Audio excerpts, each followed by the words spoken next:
The crack echoed through my room like a gunshot, and in that instant I knew my future for tomorrow morning had just shattered with the screen of my laptop.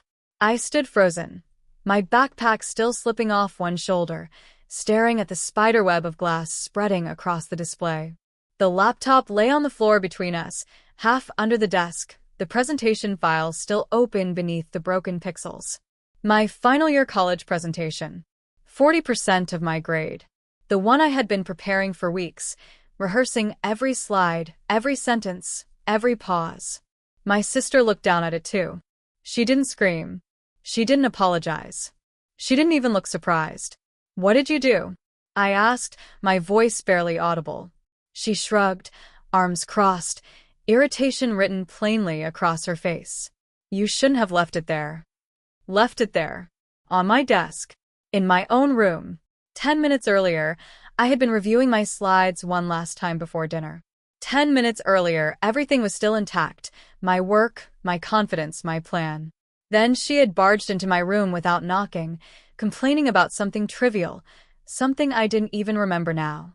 I had asked her to wait. I had told her I was busy. That was when she had grabbed the edge of my desk to spin the chair around, knocking the laptop straight to the floor. An accident, she would later call it. But accidents come with shock, with regret, with fear. This came with silence. "Do you have any idea what's on that laptop?" I said, kneeling to lift it. The hinge was bent. The screen flickered once, then went black. "Dead." She rolled her eyes. "Relax. Just tell your professor something happened." I laughed, a short, hollow sound. "My presentation is tomorrow morning." "And," she snapped, "why is everything always such a big deal with you?" That question landed harder than the broken laptop. Because it wasn't really about the presentation. It never was. It was about the way my emergencies were always inconveniences to her. The way my stress annoyed her. The way my effort meant nothing unless it somehow benefited her. I tried to power the laptop on again. Nothing. My chest tightened as the reality sank in. The slides. The notes. The embedded videos. The backup I had planned to make after dinner. All of it locked inside a machine that now wouldn't even breathe. "You did this," I said quietly. She scoffed. "Stop blaming me for everything." I looked up at her then, really looked. There was no guilt in her eyes. Only irritation that my panic was interrupting her evening. Our parents weren't home. They wouldn't be back until late. There would be no witness, no immediate consequence, no one to tell her she was wrong. And she knew it. As she walked out of my room, she paused at the door. "You're so dramatic," she said. "It's just a presentation." The door closed behind her. I sat there on the floor, holding the broken laptop like something that had died in my hands, realizing that by morning, I wouldn't just be standing in front of my class unprepared. I would be standing there alone, trying to explain a disaster my own sister didn't even think mattered. I stayed on the floor long after she left, the broken laptop resting on my knees like a reminder I couldn't escape. My hands were shaking, not just from panic, but from the realization that there was no quick fix. No reset button. No miracle solution hiding behind a calm breath. I checked the time. 8:47 p.m. Less than 12 hours before I was supposed to stand in front of my class and present a project that no longer existed in usable form. I carried the laptop to my bed and laid it down carefully, as if being gentle now could undo what had already happened. I tried again to turn it on, pressing the power button longer this time, whispering, almost begging. The screen stayed black. The fan didn't even hum. That was when the fear really hit. My presentation wasn't just slides. It was months of work, research data, charts I had designed myself, notes my professor specifically asked us to prepare. I hadn't emailed them to myself. I hadn't uploaded them to the cloud. I had trusted the one thing I shouldn't have trusted, that I had time. I grabbed my phone and started searching frantically. Broken laptop screen, recover files. Laptop fell, won't turn on. Every result led to the same conclusion. Repairs cost money and time. Two things I didn't have. I went to the living room. My sister was on the couch, scrolling through her phone, legs stretched out comfortably, completely at ease. "You broke my laptop," I said again, louder this time. She didn't look up. I said it was an accident. You knew I had a presentation. So, she replied. It's not like I planned it. I clenched my fists. Do you know what happens if I miss this? She sighed dramatically and finally looked at me. Why do you always act like the world is ending? People fail things all the time. Fail. The word echoed in my head. I can't fail this, I said. This course decides my internship. My professor made that clear. She shrugged. That's your problem, not mine. That sentence hurt more than the crack of the screen. I walked away before I said something I couldn't take back. In my room, I sat at my desk staring at the empty space where my laptop used to be. My notebook lay open, filled with half-sentences and bullet points that only made sense alongside my slides. Without them, everything felt incomplete, scattered. I tried calling a local repair shop. No answer. I called another. Closed. I checked their hours. Opening at 10 a.m. My presentation was at 9. I texted a classmate, asking if I could borrow a laptop. She replied quickly, apologetic. She needed hers for an exam in the morning. My chest felt tight, my breathing shallow. I imagined standing in front of the class with nothing. Imagine my professor's disappointed look. Imagine my sister sitting at home, unconcerned, while I paid the price. When my parents finally came home, I told them everything. The presentation, the laptop, the urgency. My sister interrupted halfway through. You're exaggerating, she said. I barely touched it. My parents looked between us, tired from work, clearly not understanding the full weight of what had happened. Sort it out tomorrow, my father said. It's late. Tomorrow. I went back to my room knowing one thing for certain. By morning, I would be the one facing consequences, not the person who caused the damage. Sleep never came. I lay awake staring at the ceiling, replaying the sound of the laptop hitting the floor again and again, each time louder than before. Every glance at the clock tightened the knot in my stomach. Midnight passed. Then 1. Then 2. With every hour, the chances of fixing anything disappeared. At 4:30 a.m., I gave up on sleep. I sat at my desk with a pen and a blank notebook, trying to rebuild my presentation from memory. Slide titles. Key points. Statistics I had memorized once but now doubted. My handwriting grew messy as panic set in. This wasn't how the presentation was meant to be delivered. It was supposed to be polished, confident, supported by visuals that proved I knew what I was talking about. Now it looked like desperation scribbled on paper. At 6 a.m., my alarm rang. I didn't need it. I was already dressed, eyes burning, head aching. I packed the broken laptop anyway, as if carrying proof of what happened might somehow save me. Before leaving, I knocked on my sister's door. She didn't answer. I opened it slightly. She was asleep, headphones on, phone glowing beside her. Peaceful, untouched by the disaster she had caused. For a moment, I considered waking her, demanding she come with me, demanding she explain to my professor what she had done. But I already knew she wouldn't. She would say it wasn't her fault. She always did. The bus ride to college felt unreal. Students around me laughed, revised notes, scrolled through slides on their tablets and laptops. I stared out the window, gripping my notebook so tightly my fingers hurt. I felt like an imposter walking toward a failure that hadn't even happened yet. When I reached campus, I went straight to the computer lab. Every system was occupied. Midterm week. I stood there for 10 minutes, hoping someone would leave. No one did. My presentation was scheduled for 9 a.m. At 8:40, I walked to the classroom, my legs heavy, my chest tight. The door was already open. My professor was setting up the projector. Students sat in neat rows, laptops open, ready. I took a seat in the back. One by one, names were called. Each student walked up confidently, plugged in their device, and began. Slides lit up the screen. Graphs, diagrams, videos, everything I was supposed to have. My name was next. I stood slowly, my notebook trembling in my hands. I walked to the front of the room with no laptop, no USB, no backup. I'm sorry, I said, my voice shaking. I had a technical issue. The room went quiet. My professor frowned slightly. Do you have your presentation? No, I said. My laptop broke last night. There it was.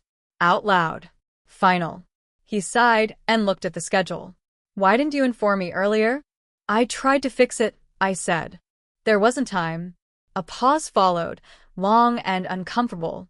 I felt every eye on me. You may present verbally, he said finally, but understand that visuals are part of the grading criteria. I nodded, throat tight. I began to speak, clinging to my notes, trying to sound confident while my mind raced. Without the slides, everything felt exposed. I stumbled. I forgot points I knew I had explained better before.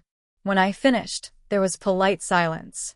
I returned to my seat, heart pounding. As the next student began, I realized something that hurt more than the broken laptop, more than the grade I already knew would suffer. My sister was at home, asleep. And I was here, paying for her mistake alone. The rest of the presentations passed in a blur. I sat there, pretending to listen, nodding when appropriate, but my mind was elsewhere, replaying every moment of my own presentation, every stumble, every missed point. I already knew the grade would not reflect the work I had actually done. It would reflect what I was forced to deliver. When class ended, my professor asked me to stay back. My stomach dropped. I waited while the room emptied, the sound of chairs scraping against the floor echoing in my head. When it was just the two of us, he folded his arms and looked at me carefully, not unkindly, but not sympathetically either. You're a strong student, he said. This wasn't your best work. I know, I replied quietly. Technical issues happen, he continued, but responsibility includes preparation for those issues. Backups matter. I nodded, even though the words felt like salt in an open wound. I wanted to say it wasn't negligence. I wanted to explain that someone else had caused this, that I hadn't been careless.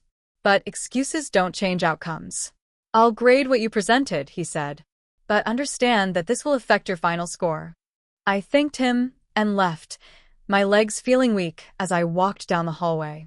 Outside, the campus buzzed with life, students laughing, rushing to class, complaining about exams. To them, it was just another morning. To me, it felt like something important had slipped permanently out of reach. On the bus ride home, my phone buzzed. A message from my sister. Did it go okay? I stared at the screen, disbelief turning slowly into anger. She hadn't even apologized. Not once. She wanted reassurance, not accountability. No, I typed back. It didn't. There was a pause. Then another message. You're being dramatic again. That was it. Something inside me snapped, not loudly, not explosively, but completely. I put my phone away and looked out the window, my reflection staring back at me, eyes tired, jaw clenched. When I reached home, she was in the kitchen making coffee, humming softly, like nothing had happened, like my morning hadn't been one of the worst of my college life. So, she asked casually, what did the professor say? I dropped my bag on the floor. He said my grade will suffer. She shrugged. Told you. Not the end of the world. I laughed, sharp and humorless. You cost me months of work. It was an accident, she said again, her tone defensive now. An accident you never apologized for, I replied. She turned to face me. What do you want me to do? Buy you a new laptop? Yes, I said immediately. Actually, I do. She scoffed. I'm not made of money. Neither am I shot back. And this laptop wasn't a toy. Our parents entered the room, drawn by their raised voices. I explained everything again, the presentation, the grading, the consequences. This time I didn't soften it. I didn't protect her. My sister crossed her arms, already preparing her defense. Our mother sighed. It's unfortunate, she said, looking at the broken laptop on the table. But fighting won't change what's done. Maybe not. But standing there, looking at my sister's unbothered face, I realized something important. If I stayed silent, this wouldn't be the last thing of mine that got broken. That night, the house felt smaller than ever. Every sound, doors closing, footsteps in the hallway, The clink of dishes set my nerves on edge. I sat on my bed with the broken laptop open in front of me, the cracked screen reflecting my face in distorted lines. It looked the way I felt, fractured, exhausted, and ignored. My parents had moved on quickly. Dinner was eaten. Television turned on. The incident was already fading into background noise for them. For me, it was still loud, still raw. I carried the laptop to the dining table and placed it directly in front of my sister. "This isn't going away," I said calmly. She looked at it briefly, then back at her phone. "What do you want now?" "I want you to take responsibility." She laughed. "I already told you it was an accident." "Accidents don't erase consequences," I replied. "You broke it. You replace it. Or you pay for the repair." She finally looked up, annoyance flashing across her face. "You're acting like I did it on purpose." I lowered my voice. "You knew I had a presentation. You came into my room anyway. You touched my desk. You walked away without apologizing. That's not nothing." Our father glanced over the top of his newspaper. "Enough," he said. "We'll see what can be done." That vague sentence, "we'll see," felt like another dismissal. I realized then that if I waited for someone else to fix this, nothing would change. So I stopped asking. The next morning, I took the laptop to a repair shop myself. The technician examined it for less than 5 minutes before delivering the verdict. "Motherboard damage," he said. "Screen too.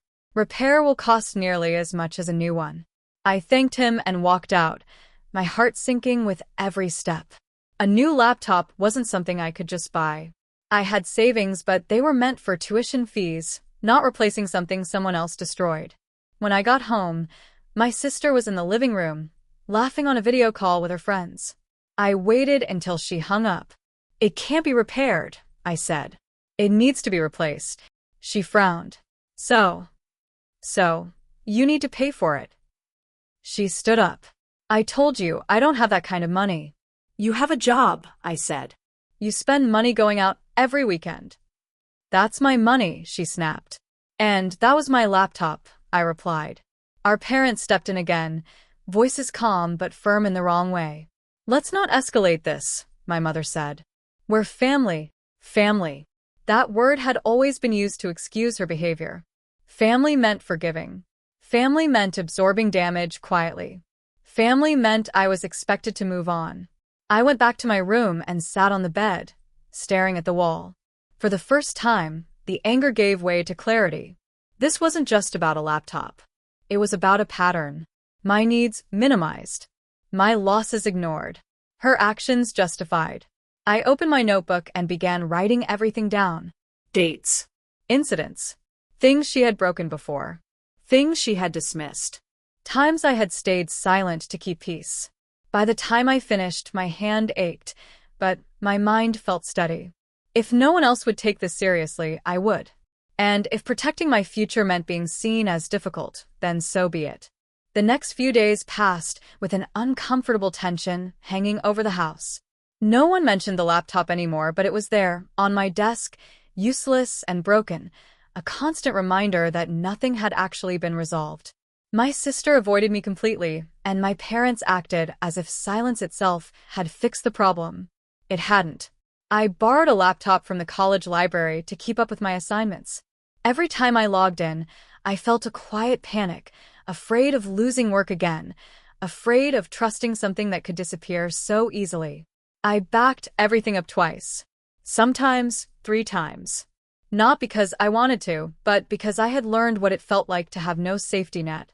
One afternoon, an email notification popped up. Subject: Presentation grades released. My hands went cold. I opened it slowly. The grades stared back at me, lower than anything I had received in that course before. Not a failure, but close enough to hurt.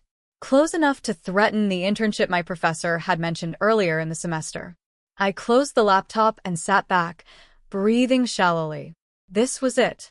The consequence I couldn't undo. The cost of someone else's carelessness, fully paid by me. When my sister came home that evening, I showed her the grade. "This is because of you," I said plainly. She glanced at the screen for less than a second. "It's not that bad." That response hurt more than anger ever could. That grade decides my future opportunities, I said. You didn't just break a laptop. You interfered with my education. She crossed her arms, defensive as always. You're blaming me for everything going wrong in your life. I shook my head. No. I'm holding you responsible for what you actually did. Our parents were listening from the doorway now. I didn't raise my voice. I didn't cry. I spoke carefully, deliberately. I'm not asking for sympathy, I continued. I'm asking for fairness. She caused damage. Real damage. And nothing has been done. My father sighed. What do you want us to do? That question had an answer now. I want her to pay for a replacement, I said. Not immediately if she can't, but monthly, until it's covered. My sister laughed, sharp and disbelieving. You can't be serious. I am, I replied. Because if this were anyone else, roommate, friend, stranger, they'd be responsible. Being my sister doesn't change that. The room went quiet. For the first time, my parents didn't immediately dismiss the idea. They exchanged a look. My mother spoke carefully. She should contribute, she said. At least partially. My sister's expression shifted from annoyance to anger. So now you're taking her side? This isn't sides, my father said. This is accountability. She stormed off to her room, slamming the door hard enough to shake the walls. I stood there, heart pounding, not from fear, but from something new. Relief. Not complete. Not perfect. But real. Later that night, my mother came into my room. You were right to speak up, she said quietly. You shouldn't have had to carry this alone. I nodded, too tired to say much. For the first time since the screen shattered, I felt seen. The damage was still done. The grade was still there. But something had shifted. I had finally stopped absorbing the cost of her mistakes in silence. And that, I realized, might matter just as much as the laptop ever did. The first payment came 2 weeks later. It wasn't much, but when my sister handed me the money without meeting my eyes, I felt something loosen in my chest. Not satisfaction. Not victory. Just acknowledgement. For once, what she had done wasn't being erased or excused. She barely spoke to me after that. The house settled into a strange new balance. Quiet, cautious, almost respectful. She no longer entered my room without knocking. She didn't touch my things. It was subtle, but it was real. I bought a new laptop a month later using my savings, the payments from her slowly adding back what I had lost. When I turned it on for the first time, I didn't feel excitement. I felt resolve. I set up automatic backups, cloud storage, external drives. I protected my work the way I had learned to protect myself. At college, I met with my professor again. I explained the situation calmly, without drama, without blaming. He listened. He didn't change the grade, but he wrote a recommendation letter for the internship anyway, noting my consistency throughout the semester. I got the internship. When the email arrived, I sat in silence for a long time, letting the relief wash over me. The setback had hurt. It had nearly cost me an opportunity, but it hadn't ended everything. Jessica Carter. Age: 24. Appearance: white American woman, slightly taller than Emily, confident posture, medium build, long dyed blonde hair, sharp facial features, expressive eyes.